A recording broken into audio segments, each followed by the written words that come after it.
Welcome, everyone. This is Glenda Dawson, and you're watching Glenda's Dragon's Den. Thank you for being here with us every single Wednesday night at 9 p.m. Eastern. And I have to apologize today. I woke up with a little allergy, so you might hear me or sneeze, and you might see me drink some tea. I know tea is not my usual thing, but today, being like this, I want to cleanse my body, people. I want to cleanse my body. So, tonight we have a very interesting guest who has learned and had many different experiences in different branches of life and has learned how to use all those experiences and all those learnings, as they say, or those teachings for peace, for health, for wellness, and not just physical. Welcome, Dr. Cousens. How are you? Glenda, I'm very happy to be here with you. Thank you. Very Uh, happy to have you here. I'm enjoying your smile. It's good. Thank you. So, tell our audience about you, how you got here. Well, it's a long story to make it short. I was born in 1943, Okay. so at 82 years around the Earth, Mm-hmm. around the sun, and I survived TB at 1 years old. At that time, there are no antibiotics. There's no anything but the prayers of my parents. Mm-hmm. I think that influenced me. And then later at 4 and then 8 years old, I began having visions of kind of different sorts of beings.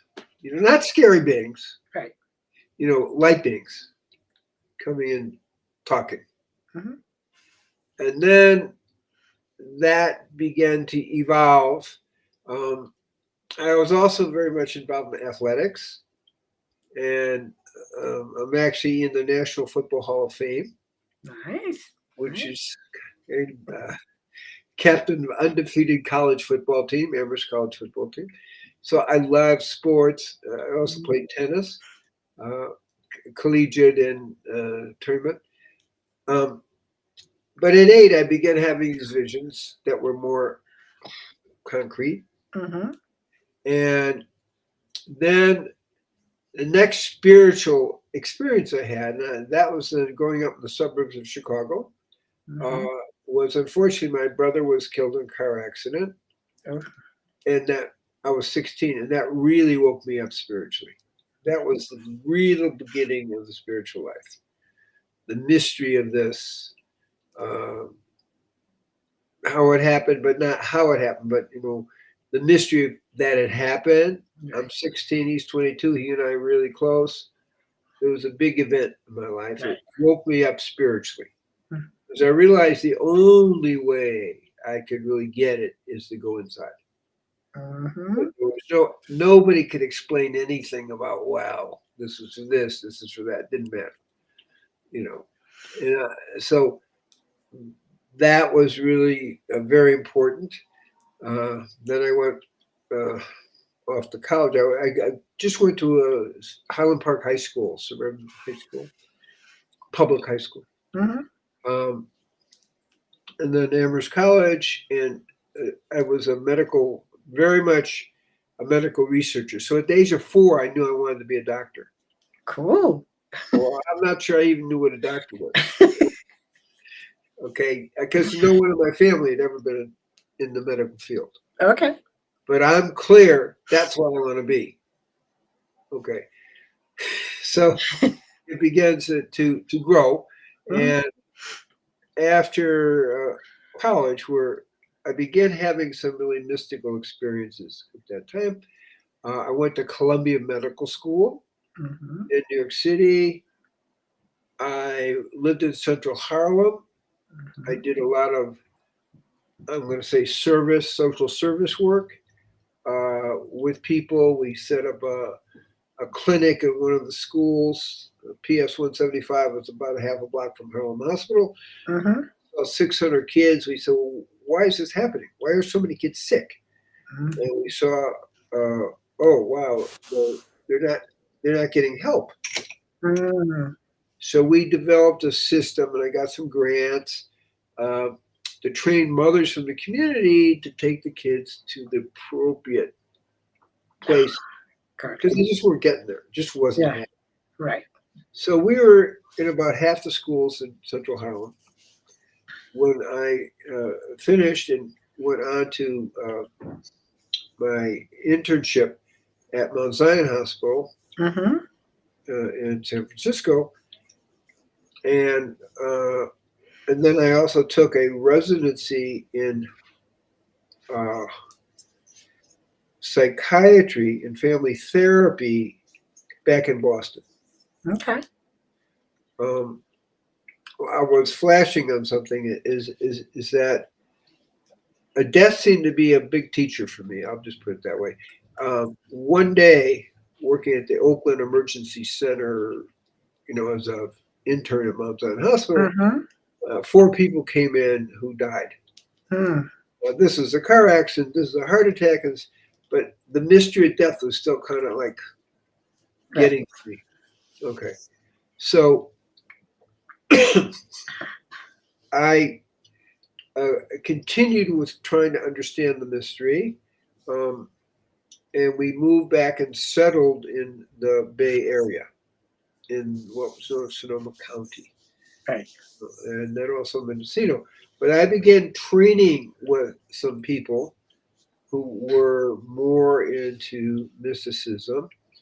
And that's where I was exposed to exorcisms. Okay. And I mean real exorcisms. I mean, with Mm-hmm. floating up in the air and spinning around. It's like, whoa. Yes. I've And had my share. yeah, and, but it wasn't the movies, it was for real. Right. Right. And so uh, I began to, I had my mentor and I was taught to do that kind of work. And I began to realize how much in this world it was connected to how people's minds were influenced. And, I could pick up who was invaded. There's a difference between an entity Mm-hmm. and a demon. Mm-hmm. And so, but I learned to do both. And sometimes it's a little scary. The demons can be scary. Intimidating. Yeah. Yes. But but but with the name of God, Mm-hmm. they were defeated. Never had a problem. Even though they're a tendency to be intimidated.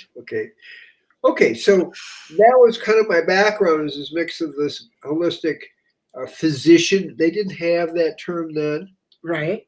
Right. It was like before that began to happen. And then orthomolecular psychiatry, using vitamins and minerals, among other things, to rebalance people's brains biochemistry so Mm-hmm. their neurotransmitters could begin to function in a balanced way. Perfect. So I began really helping a lot of people. And of course, this is 1969. We're dealing with come to San Francisco with the flower in your hair, and a lot of people getting really zoned out. Right. Right. So I began to really help people with that because I could, work with them and also rebuild their brains. Okay, because there's no question that was affecting the brain. And Mm-hmm. actually, further research shows that even marijuana deteriorates the brain, literally, Mm-hmm. not not metaphorically, but literally. Right. So I began working with helping a lot of people deal with these things. The other thing is that the psychedelics made people much more, how do I put it, susceptible to entity invasion. Mm-hmm. And we can talk about alcohol. What do they call a bar? Spirits, Right. right? Right. And they're talking about spirits. Right. Okay, so I'm doing this kind of work. I kind of moved as a holistic physician, working with families and couples and individuals. But I began to see that we had to clear the physiology. So I began working with hypoglycemia, blood sugar imbalances, diabetes. I have a book, There's a Cure for Diabetes. In 3 weeks, we cure 61% of diabetics and 24% of insulin-dependent diabetics and 20%, which has shocked me, of Mhm. type, because that's not supposed to happen. No, no. But there's a reason why that happens with people whose system is not totally deteriorated. Right. So I'm not going to get into the medical parts of it, but we do that. And Hmm. it's really, really positive, for people to get healed when they believe nothing can help me. And it's just a slow downhill path to death Hmm. and disability. Hmm. Okay. And I also began working with Native Americans as part of that, because 90% of Native Americans have diabetes. Mm. Okay, that one I didn't know. Yeah. So I began working with them and some of the very famous Native American leaders. And eventually I did 11 years of ghost dance, uh, and then also Sundance. Very nice. So with the Sundance, you go 4 days without food and water. There are 80 people in a group. I'm the only one that actually does that. Without food and water. It's hard. It's hard. You're dancing in the sun. You got hooks in your chest. It's a little bit. Right. But one of the things I learned, not from that, but somewhat from that, is you can focus your mind. Like I've had hernia surgery without anesthetic. How did I do that? Twice. Mm. Mind. Right. You can meditate to the place there's no pain. And so that kind of led me into that. I mean, when I did the Sundance, I was 60. The only other guy was even close to what I was able to finish. He was 23. Mm. So I was by far the oldest guy doing this thing. I happened to really enjoy it. And, one of my friends said, you're really enjoying this. What's the matter with you? Because it's a sacrifice Hmm. for people. Hmm. When you're dancing, the community is on the outer circle. They're not dancing, but they're participating energetically because you're Right. healing for them. Right. So, and you have to do 4 years to the Sundance. But the fourth year was Eagle Dance, which means you stand from sunrise to sunset, and you have the hooks in your chest the whole 4 days. Hmm. And that may sound hard, but I don't know. It wasn't that hard. I Mm. actually really enjoyed it. And sometimes I was the only one standing. I can imagine. I don't know if I could even get the hooks in me. Yeah. Uh, right. It's a cut like here. For women, it's not on the chest. Right. It's Right. here. But still, I don't even. I would be like, I don't know about that. But Mm. it worked, and it also, uh, after the 4 year Sundance, I got adapted into Lakota, Irish Clay. Nice. And I didn't plan it, and I never asked. Right. Okay. He just That's an sat me honor. down, my chief, and, did a ceremony and adapted me right there on site. Okay. So I have that kind of background. Hmm. Um, and then I have what I'm going to call a scene background, Okay. uh, which is again very mystical type of things, where they are also kind of living in a different realm of Hmm. how to deal with things. And they also did exorcisms, and they did, this is very ancient Kabbalistic mysticism. Hmm. So, so I have that background, that direction, and then the Native American background, uh, and then my kind of holistic physician background that is going on. Hmm. Now, during this time, I also lived in India for 7 years. Nice. I don't know, for 7 years with Swami Muktanand and his ashram on and off. He was on tour, so we would go with him. And I Wow. was like one of the main doctors for a few thousand people. And so I began to understand many things there. Hmm. And nothing was that different. Okay. So my daughter, I have two children, three grandchildren, three granddaughters, who are teenagers at this point. Uh-huh. and they're really good. They're not the typical difficult teenagers. They're really, really good. Okay. So it's important because the truth is the statistics show that teenage girls have 3 times higher rate of suicide. That is not Right. cool. And I'm just pleased. And I work with teen groups at different Mm-hmm. times in my thing. You can make a difference. I work with Black Kings on the south side of Chicago. During that time, nobody got killed. And that's Mm-hmm. strange in our world. Nobody got killed for 2 years. The day I left, 8 people got killed in a gang shootout. Just give you an idea.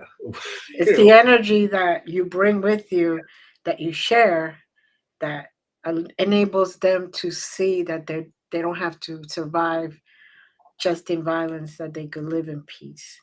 yeah, I think I'm going to say it a slightly different way. None of them expected to live into their 20s. Okay. None of them had any hope. Mm. And what began to happen is they began to have hope. At one point, this really happens, it's amazing. There was some kind of riot. This is 3800 South, Abraham Lincoln Center. Mm. And I got the gang and I said, let's stop the riot. A Mm. little kid got hit by a bus and thousands of people are on the street. It's very congested there. And the gang they were fantastic. They stopped the riot, and I was on the top of a car directing, and the cops came and they left us alone. They were very smart. They got Mm. that we took care of it, Mm-hmm. and we stopped the riot with thousands of people, and the police had no idea how we did that. But remember, I mean, we're indigenous, so to speak, Right. Right. and people listened, and the gang had credibility.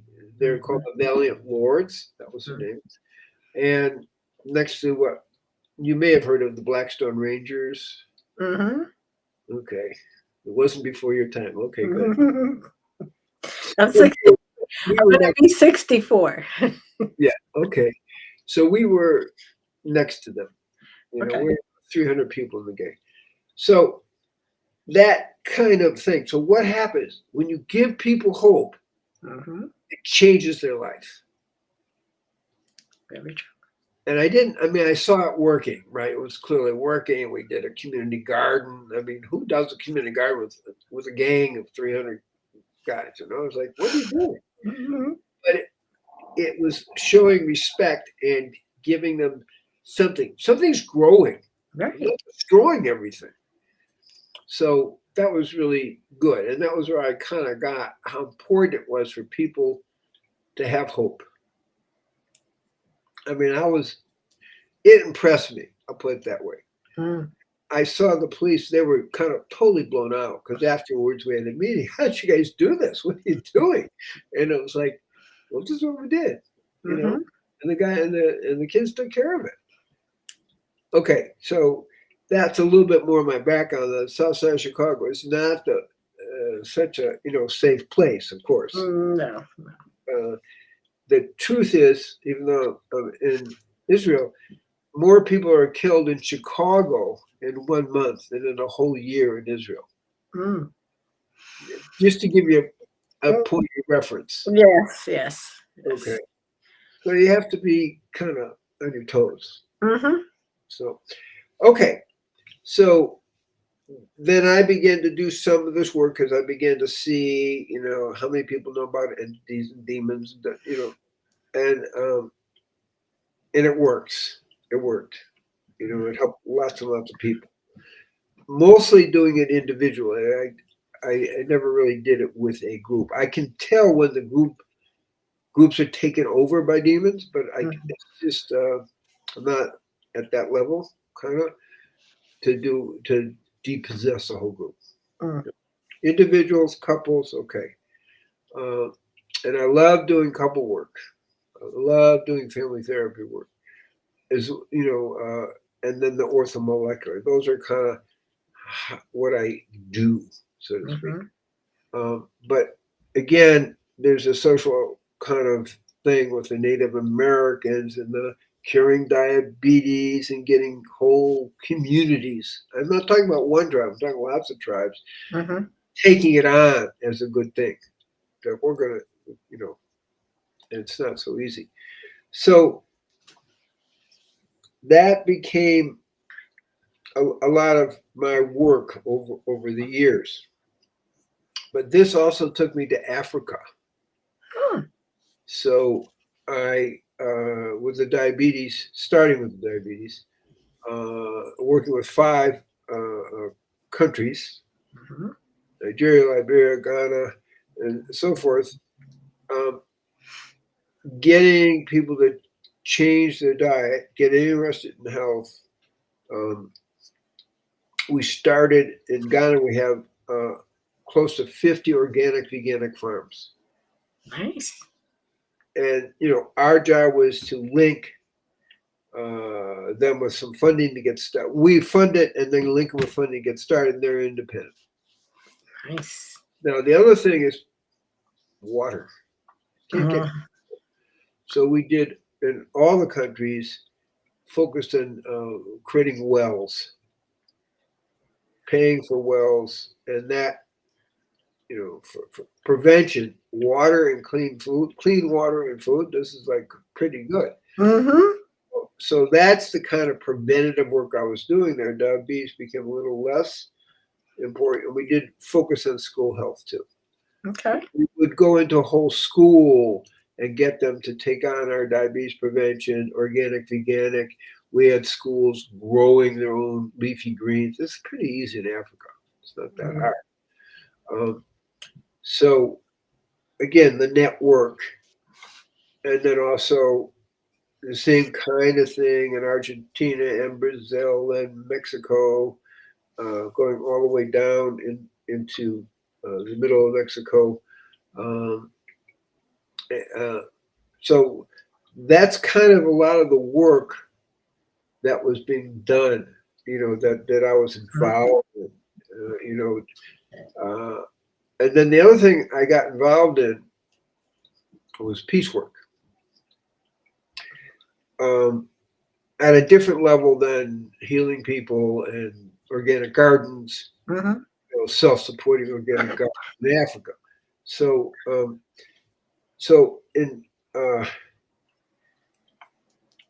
1984, Mm-hmm. I read about the World Peace Meditation. I was also doing some work with the United Nations as well. At that time, they were still functioning, and I. So we actually created a peace meditation at the United Nations. Good. And we started with Peace 21, which is on every equinox and solstice. Mm-hmm. That's how we started.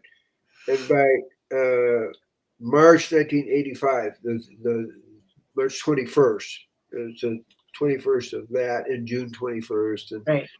okay, September 21st, December 21st. We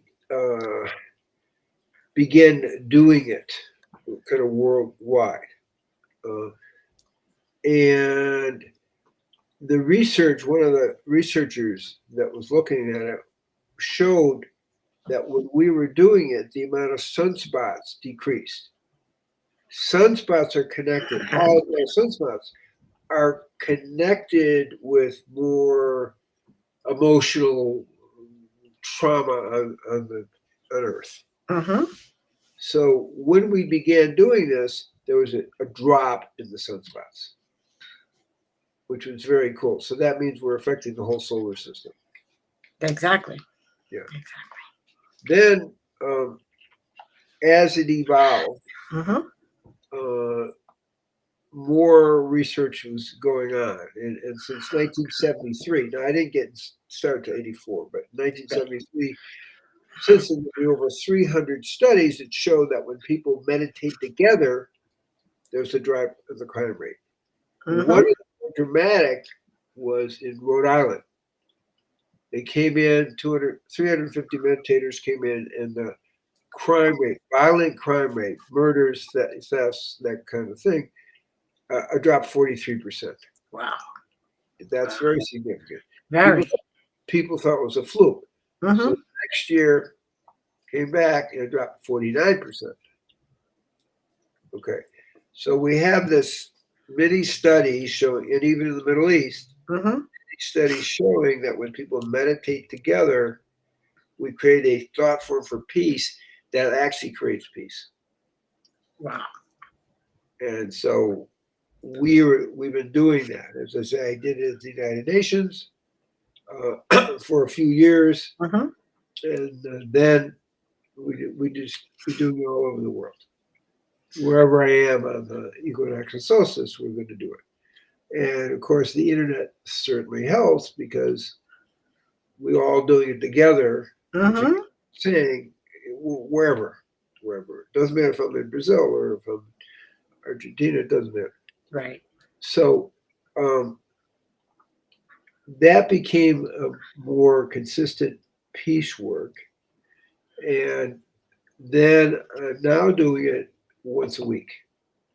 Nice. The research shows that it lasts for about 3 weeks, Okay. frequency. So I thought, well, it's too complicated to do every 3 weeks. Let's just do every week. Mm-hmm. I can get my mind on that. Everybody can relate to it. It's regular. So that's what we're doing now. We have a world peace meditation every Sunday Mm-hmm. at starts about 6:15 uh, Israel time and 11:15 East Coast time, and the Mm-hmm. time just changed, so it's a 6 hour difference. But we list it; it's on our website, so people can get the right time. Right. And all the links will be in the description. Anybody who wants to contact him or check any of the book or what he's doing, everything is on the description. So Great, great. there's no So excuses, people. No excuses. very good, very good. So so the work is just very broad, Mm-hmm. but peace is the cornerstone, world peace, and that has to do with upgrading people's consciousness. Mm-hmm. Now, so again, that's something we're doing regularly, and I'm doing these things because I'm giving seminars all the time over the Right. internet, Right. um, kind of like what we're doing now.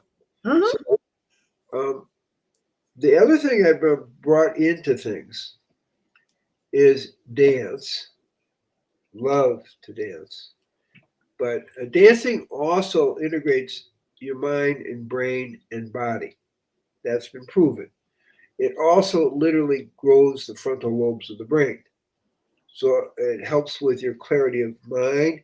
Uh, it helps with decision making, judgment, the whole global thinking, as well as your ability to move. Mm-hmm. Um, and the research also shows that uh, in terms of dementia, it can stop or slow dementia, even once a week. I'm dancing every day in my programs. We didn't dance here. I thought that was, but generally, I've already danced 3 times today. So Okay. um, I like it. Okay. I can't say anything. I did used to do dance marathons, so Okay. you Very good. know, for charity. So there you go. Yeah. Okay. So, but dancing brings spiritual joy. Mm-hmm. It opens your heart. It coordinates you. Mm-hmm. It isn't just mind brain stuff, but it coordinates everything. And that is a really, really important thing. So again, at 82 times around the sun, the dancing keeps you protected. It also protects against senility, uh, Mm-hmm. and that's no small thing in this world today because it's a No. major problem in the world today. Mm-hmm. Um, so those are kind of some of the things I do. Just as I really talk about is how do you create a lifestyle Mm-hmm. that helps you experience the divine more and more in your life. That's a simple way of talking about it. It's not like there's one path. Now, Right. I was honored by Muktananda, Swami Muktananda in India to give what we call Shaktipat. Are you Okay. familiar? You familiar with that term? I've heard of the term, never participated. So starting in 1974, Hmm. when I first met Muktananda, um, I had the Kundalini awakened and very in detail. All Okay. the chakras lit up, the eighth chakra lit up all the way, and had some pretty strong experiences. Now, and when I mean strong, they weren't just in my mind. Like I had a flame that went up my back in a curve that Hmm. lasted for about 3 weeks. It Hmm. was like burned. Hmm. That's the way the Kundalini works. It goes in. Hmm. Okay. So, as a psychiatrist, also, I began working with a friend of mine who's no longer alive. I mean, he left at 92, so he did well. But Lee and I, Dr. Lee Snell, he wrote the book Kundalini Psychosis or Transcendence. Okay. So these are areas that not everybody knows about, obviously, but we have made it more public. Now, again, he left his body many years ago, Hmm. but I've continued that work. So I also work with people get referred to me as like, am I psychotic or is this spiritual? Is this Kundalini? There aren't a lot of people that know how to make that distinction. Right. It's a little bit of background and skill. But after 7 years with Muktananda, and I'm meditating 6 hours a day and chanting 4.5 hours a day, and I have my 2 children and my wife. We're in India, it's a little intense, Hmm. but a lot of fun. Okay, I never suffered from anything, but there was a time that was pretty intense. My daughter, who's extremely sensitive, uh, she's 3. She was 5 at the time, and we're going past a field, the ashram borders field, and she starts crying. Oh What boy. are you crying? What's going on? She can't answer. She doesn't know. This went on for 3 days in a row, and in a particular location. Hmm. And so I went to Muktanand and asked him about it. And he said, well, there's a demon that's in the field that's scaring her. Hmm. Oh, and then he said, and you're going to get rid of the demon. Right, sure. I'm going to do that. Yeah, that's Right, always funny when people should say, "Oh, you're gonna do this," and you're like, "What?" right. So we went over the ceremony, and I Mhm. went out into the field dressed in all white, and there really was a demon, and he did really materialize. And I did the ceremony, done. Mhm. That's kind of how I got it. That was about 1976. So at least you didn't get what didn't go kicking and screaming and all that. You actually Right, right, right. participated. And okay, so that was clear. I had some experience already by that time Right. with the other training, so it wasn't like okay, but a wild demon in the middle of a field? Come on. Mhm. Anyway, the proof in the pudding was that my daughter never had a problem again. There you go. Yeah, There you go. And children are so open that they feel things that we as adults sometimes can't. absolutely. So that cleared that. I was pleased with that. Anyway, that's kind of the way it's been. There's demons, there's this, there's that, but the world peace is more consistently creating a thought form for peace that is stabilizing and growing. It may not look at like it in the world today, but there's a bigger picture here. Mhm. Mhm. And it's more than this year. It's way bigger. Mhm. So I feel that we ultimately are moving towards world peace, and this work, the world peace meditations, are part of it. The scenes, uh, and I kind of was a. We lived for a little bit by the scene communities in Qumran, Okay. and so I spent time there, really got a feeling for that. And different energetic things happened. Um, so I kind of grew a little confident with it. But they prophesied 2,000 years ago that this year, and it's going to be April 12th, first day of Pesach, Mm-hmm. there will begin the cycle towards 1,000 years of peace. Mm-hmm. So I have that in mind, that we have, the whole world has a lot of work to do. So that's part of my thinking process, in how what has to be done. Mm-hmm. So uh,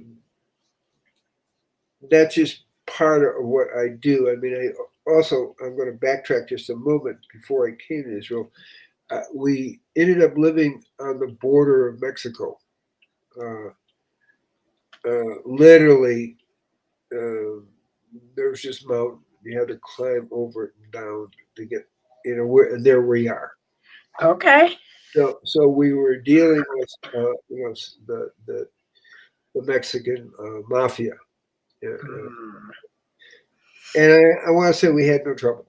Okay, they didn't want to deal with us. We didn't want to deal with them. When they kept coming on our land, then we got the local police to set up some kind of monitors. And there was just one or two times where they came to our little temple we built, and it was like, "You guys aren't supposed to be here," Mm-hmm.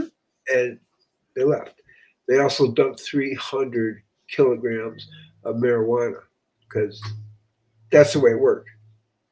They, do you understand what I'm saying? Is that Mm-hmm.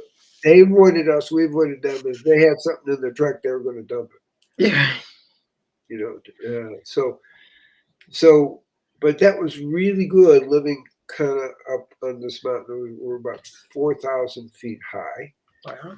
and the tip of the mountain was 6,000 feet. And so we did a lot of ceremony, and did the ghost dance there and different things. It was 160 acres, Mm. and had a community for 28 years there. Wow. It's wonderful.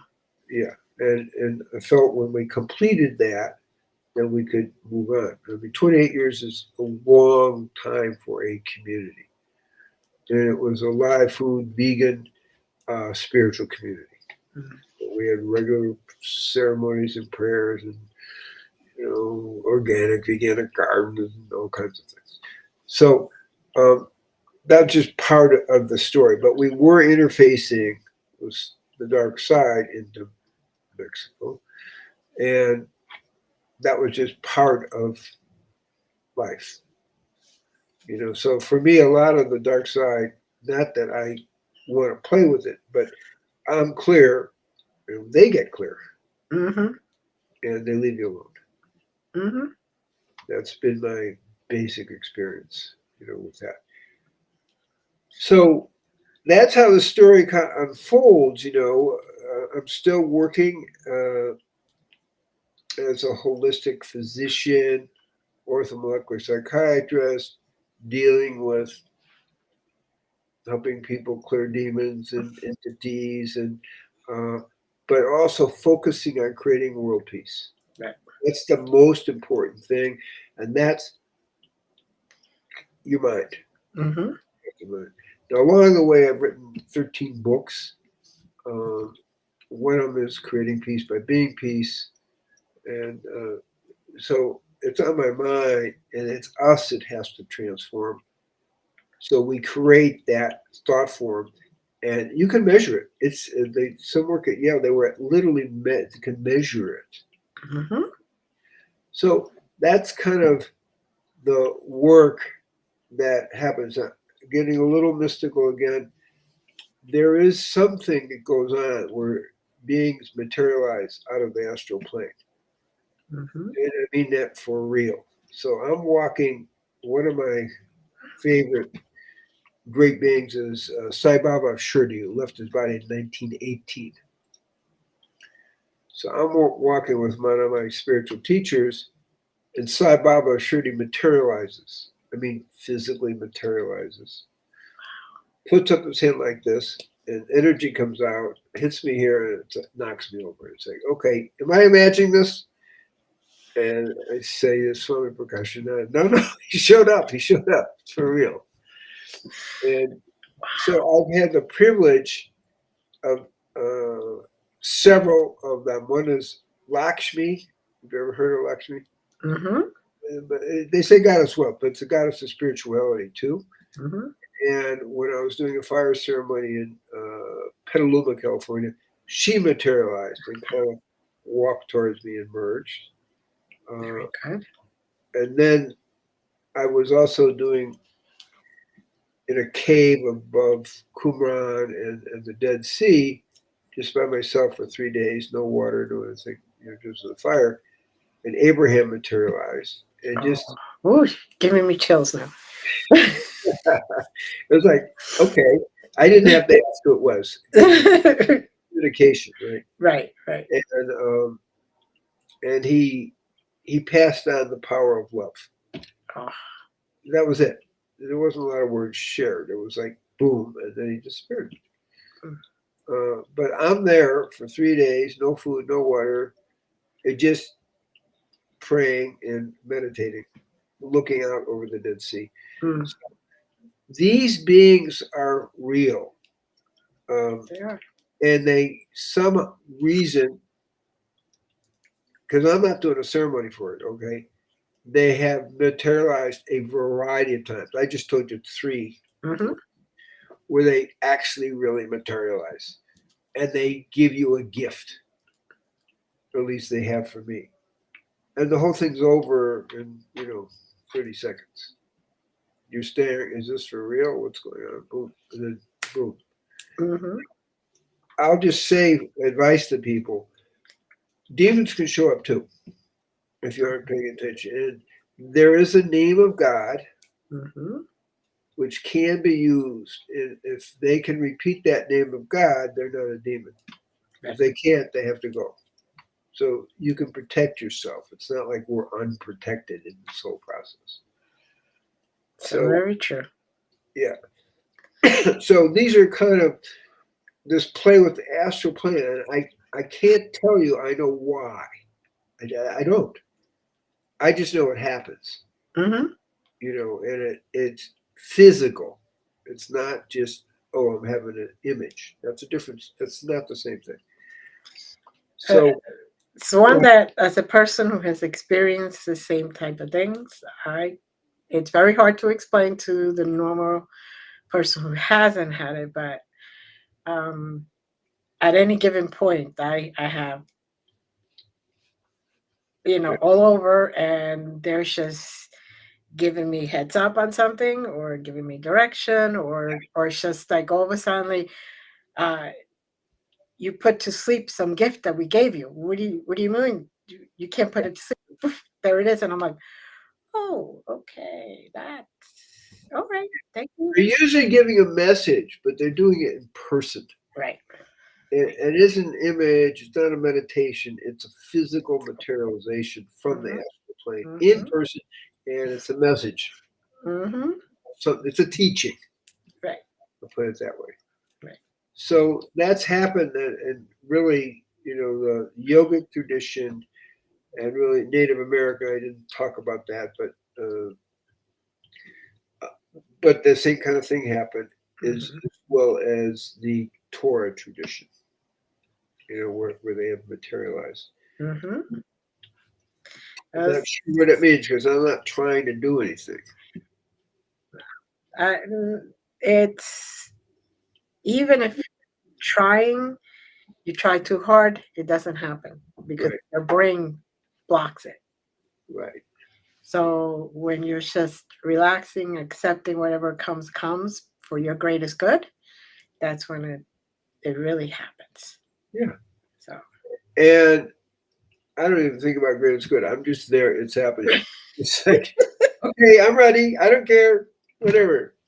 It's more like that's how my attitude is. You're showing up. I didn't ask you, but you're here, and thank you for your gift. That's how I look at it. Now, one of the other things I teach mm-hmm. um, is maybe pertinent to this is called How to Become a Superconductor of the Divine. Now, this happens to do with my work, really started with Muktananda, where people had these imbalances, and somehow I had to work and bring them back. Okay. Mhm. And what I recognized in the astral anatomy, there's 72,000 nadis where the energy flows. Okay. Mhm. And then there's three main nadis, Ida, Pingala, and Sushumna. I have actually, that's like a picture. I don't know if you can see it, but Oh, those, yes. where they cross is chakras, and then those two snake heads is right here. Mhm. So they cross, and the energy flows. And what I have discovered, and this is part of my teaching, is the diet that most optimizes it. Okay, is that what I'm talking about? Superconductor of the divine Mhm. is going to be 100% vegan, at least 80% live food diet. That's most optimized. Why? Because the energy of death, when you're eating animals, blocks the flow. Mhm. It took me a while to figure it out. It actually, in 1976, I had a vision in India, and it came to me. It says, basically, you need to do the work on spiritual nutrition. You need to reveal this to the world. So it was like an assignment. Mm. And so I wrote my book, first book in 1982, Spiritual Nutrition in the Rainbow Diet. So it was fun. It was a fun book. Um, but that's where it took me 7 years to really, what I just shared with you. It's very simple, Right. right? You don't want clog the nadis. You don't eat animal and take in their pain, misery, and fear and expect the energy to flow. I mean, it does for some people, no matter what they do, because they're very sensitive, but to optimize it. And that's how I really got into spiritual fasting. Mhm. Uh, is this is a very, very powerful way of optimizing the flow of the spiritual energies, through the different systems. So I've been leading spiritual fast since 1988. I did a 40-day fast in 1983, but that was my own Oh. fast. Oof. You can kind of guess I'm always on the edge. I'm going to learn about it. I'm going to learn about it. Right. Right. That's the only way, right? Yeah. But then I began having fasting retreats, Okay. and with my wife, Shanti, okay, who's the yoga teacher for it too. I mean, I do yoga 6 days a week, but that's just me because you got to keep things working right, Right. Right. more than anything else. Um, so we have evolved a spiritual fasting retreat where people get Shaktipat, as they explained. Muktananda empowered me to be able to give that, which is the descent of energy that can awaken people's spiritual energy. Mhm.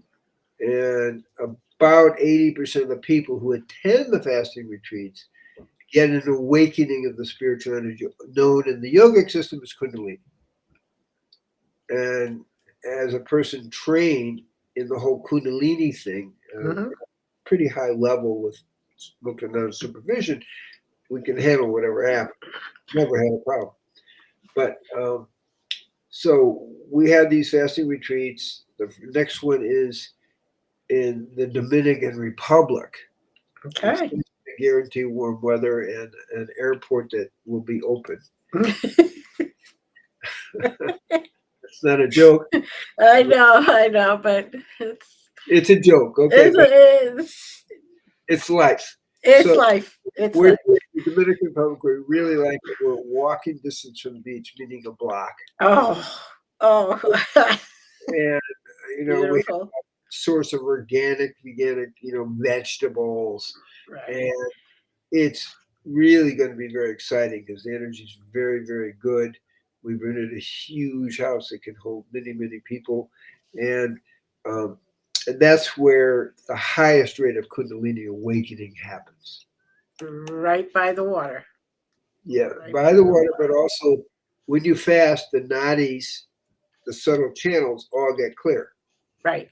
Takes a few days, and they get clear, and suddenly the energy really flows. And I Mm-hmm. do Shakti pot twice a day, the meditation twice a Mm. day. So it's an intensive. It's not just let's Right. go fast. It's a spiritual intensive. And I'm really happy to be doing it more in person because during the COVID we didn't. Uh, Zoom. Zoom, basically. Yeah. what? You did it on Zoom, basically. Yeah, Yeah. yeah. Now it's in person, so I'm really Uh, excited. This will be our first spiritual fast in person in the last 4 years. You Wonderful. know, and it's just very powerful. We do it on Zoom, but it's way more powerful in person for obvious reasons. Right. Right.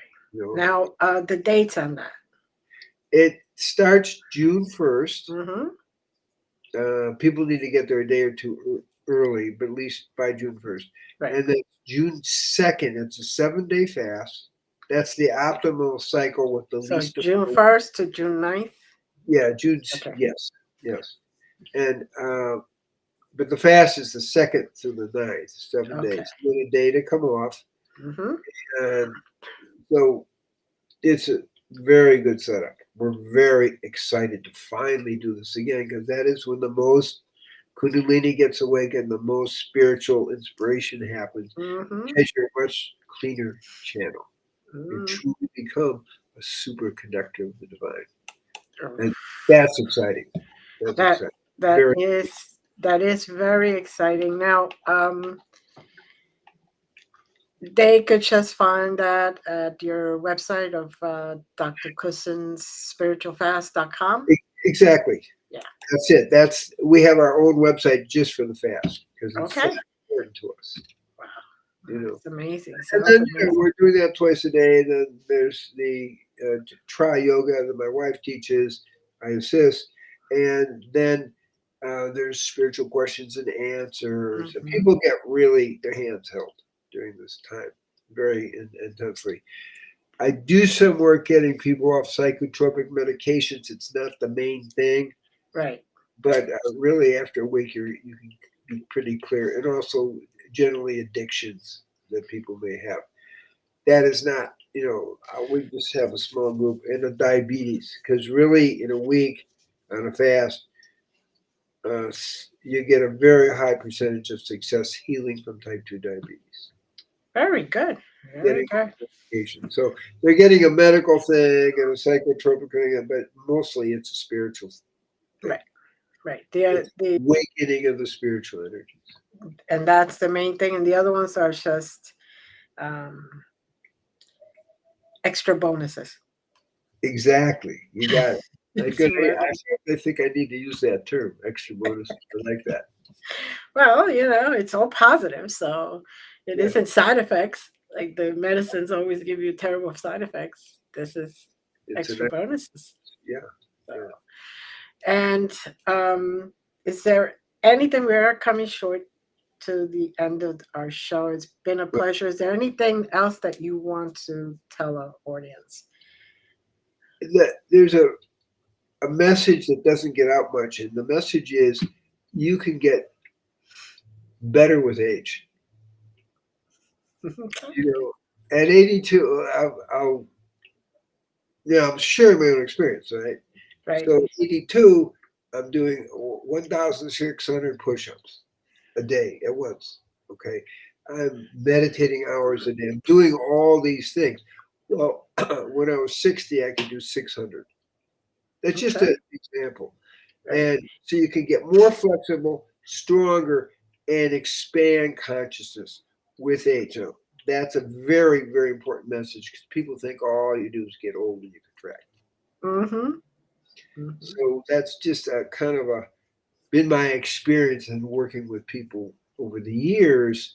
They're like, oh, this really works. I mean, and But you that look great. You look great. You could tell that you don't move like the typical. No, 80, no, no way. Right, right. so it's definitely something that people should look into, I Yeah, believe. And conscious, more aware, more flexible, and eh, slow age. right. And the work you're doing, you definitely did a great contract before you came back here. You really signed up for a beautiful journey, Yeah, and it sounds like early in life you learned that even though there is negative energy, you could use that negative energy to empower the positive. very perceptive. Yeah. Well, TB at 1 years old when you don't nobody heals from TB. Yeah, No, no. it's So, a challenge, but hmm, love wins. I know it was the love of my parents that, because they had no medicine. yeah, People died. That was what happened in 1942. exactly. And so the power of love Mm. is it's a primary. Right. And that's what, all those cute little Hallmark sayings and all that, but it's true. Yeah. Love, which comes from the divine being, the conscious that is the consciousness that's all around us, that greater power than we could even imagine, Right. is what really starts the fire to heal. So, Yes. Yes. and right there, you're a great example of that. Thank you. Thank you for such a beautiful, beautiful life that you led and were willing to lead and help so many. Um, like I said, all the links and the descriptions and everything is going to be on the description, I should say. And anybody who wants to contact you then could contact you directly. They don't just have to come through me. Yes. And I believe that this is, something that I'm definitely going to encourage, hopefully, my friends to share a lot because this needs to get out.